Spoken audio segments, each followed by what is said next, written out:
Hello, welcome back to the channel. I'm Damo, and on today's pedal out video we're going to look at some of the features in this car around driver assistance.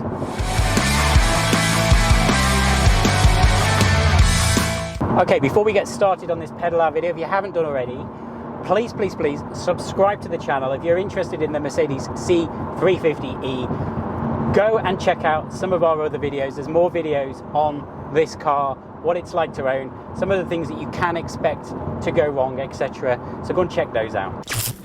This Mercedes C350E Premium Plus comes with a bit of capability called Distronic Plus. And Distronic Plus is essentially distance controlled cruise control, and I was laughing because it's suspended itself for some reason. Distance controlled cruise control and steering assistance. Now, I've had experience of a couple of these systems now on various cars. This car dates from 2016, and I would say this is probably, it's a handy function to have, but it's probably not one of the most advanced. It's probably not like an autonomous driving mode in a modern day Tesla. It's okay, but it's not perfect. It's there to sort of, I guess, assist in your driving, but don't expect it to wow you. And I suppose that's a good thing. It doesn't interfere too much. Okay, so how do you turn on, it's called Distronic Plus in this car. You turn it on using the third lever. There's lots of levers on the left-hand side in the C-Class, and it's the one at the bottom. It's a little stalk. In my driving position in this car and the position of the wheel, where the spoke is on the steering wheel, I can't actually see this stalk, which is a shame because it illuminates in a different mode, which we'll come on to in a second. But you enable the Distronic system by pulling the lever towards you, or by pulling it up, or by pulling it down. You will see when you do that, Distronic Plus will be enabled on the dashboard, and then you can control your speed by moving the dial up. You can push and hold it to go up in increments, I think, of 5 miles an hour, or you can do it in increments of 1 mile an hour, just by little taps. Okay? It's quite a good system, and if you're on a motorway like we are now, you will also get, next to the gear change selector, a green steering wheel icon. When it's illuminated green, the car takes a little bit of steering control for you. Now, that does not mean to say it completely and utterly steers for you, but it does provide a little bit of assistance. I can feel now it's keeping me in my lane. If I don't hold it, or do hold it, it's kind of guiding me in that lane. It's keeping me between the white lines, so that is quite handy. The other thing you can do with Distronic, so you can maintain the distance between you and the car in front, and you can close that gap by twisting the dial. You twist it like this. You'll see on the dial when you do that, if you pull the lever towards you, you'll see the kind of yard marker move closer and further away, and it will keep you, providing that speed, the speed that you have set is higher than the speed the car is going in front, it will keep you that distance between your car and the car in front, and just kind of cruise along nicely. And with the green steering wheel lit up, it obviously drives you. That's how that mode works. If you were to remove your hands from the steering wheel for any period of time, a signal appears. I'm not going to do it because that would be dangerous. A signal appears, illuminates on the whole dashboard with red hands and the steering wheel, indicating that the system is about to disable that steering functionality. When that happens, the steering wheel icon stops being green and eventually disappears. Now, the Distronic system works very well if you're on a motorway. Obviously, you can engage it at low speeds as well. The steering functionality won't work at low speeds. It really only works where you're on a dual carriageway or a motorway where it can see, I guess, the white lines of the lanes, which obviously makes sense.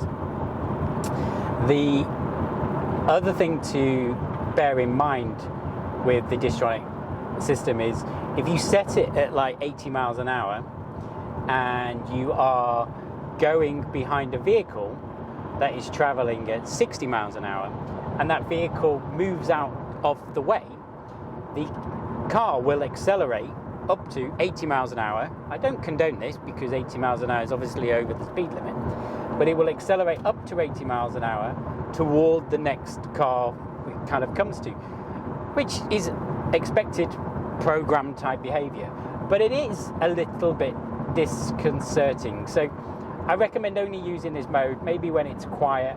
It's usual sort of cruise control type etiquette. Just be very aware when you've done it. It is quite handy if you want to rest your foot, if you're on a long journey, I suppose. It does take that kind of little bit of extra effort out of driving, but don't kind of fully rely on it. It also means that, like now I'm behind a lorry, if I want to pull out past this lorry, I have to think a little bit more about either disengaging the mode or accelerating it up using the lever, pulling out, and then it will think about, oh, okay, the gap's clear in front, I can accelerate up. So if you've got more people coming up behind you, again, you have to kind of think and plan that. So that can be a little bit frustrating, I guess. Talking about driving aids on this car, let's talk about the visual indicators on the wing mirror. There we go. I have to pull out now. And I'm in Distronic, and I'm taking over myself, put my foot to the floor. Obviously, like any cruise control, hit the brake, hit the accelerator, and the thing will disengage anyway. Let's re-engage it by pulling it towards us. There we go, 70 miles an hour, Distronic Plus. Other driver aids. In the wing mirrors, you've got the warning triangles to signify that a vehicle is in your blind spot on both sides. And if you were to try and signal indicating to change lanes and those triangles were illuminated, the car would beep at you. It's quite a neat safety feature, I suppose. It can be a little bit frustrating when you are indicating off a large roundabout with multiple lanes and you're pulling off that roundabout in that lane and it thinks you're trying to change lane into the one that the car on the left is in, and then it will beep, kind of arguably unnecessarily, but again, none of these systems are perfect. So that is Distronic Plus, sort of guided cruise control and the steering assistance. The other feature here, and again this is the bit that I mentioned earlier, which is a bit frustrating because you can't, well, I can't see it. So I'm going to cancel Distronic Plus, and this lever, same lever, has a push button in the end. If you push that, what happens is it illuminates, there's a little dot that illuminates on the lever, and you can move the dial, you can move the lever up or down, and you'll see red icons on the speedometer. And what it allows you to do, it's called Speedtronic Limit. It's a limiter, essentially. So it will stop your car going over whatever mile per hour you set that limiter to be.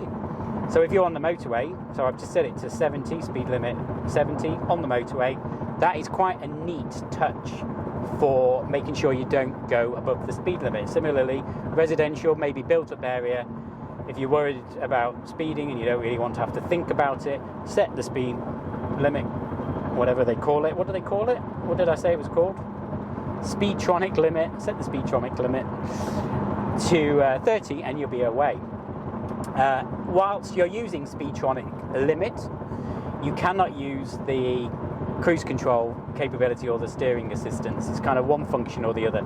And as I say, to switch between the limit being on or off, you push that button on the same lever. That's okay, and it is a little bit clunky to get used to because there's nothing, when I push it, the only thing I can see is the illumination on the actual lever, which I can't actually see unless I move my head down like that. So that is a little bit frustrating. But anyway, so you've got the speed limit, you've got the wing mirror warning aids for people in your blind spot, and you've got the guided cruise control with the steering assist. Okay, thanks for watching this pedal out video. If you're thinking about buying a C350E, as I mentioned before, please check out my... Oh, it did it. There we go. It beeped because there was somebody there. Check out my other videos on this car on the channel. There's lots more information on it. And if you haven't done already, subscribe to the channel. There's loads of other car content on there. Thanks for watching. Hit the like button, write in the comments, and we'll see you again next time. Cheers.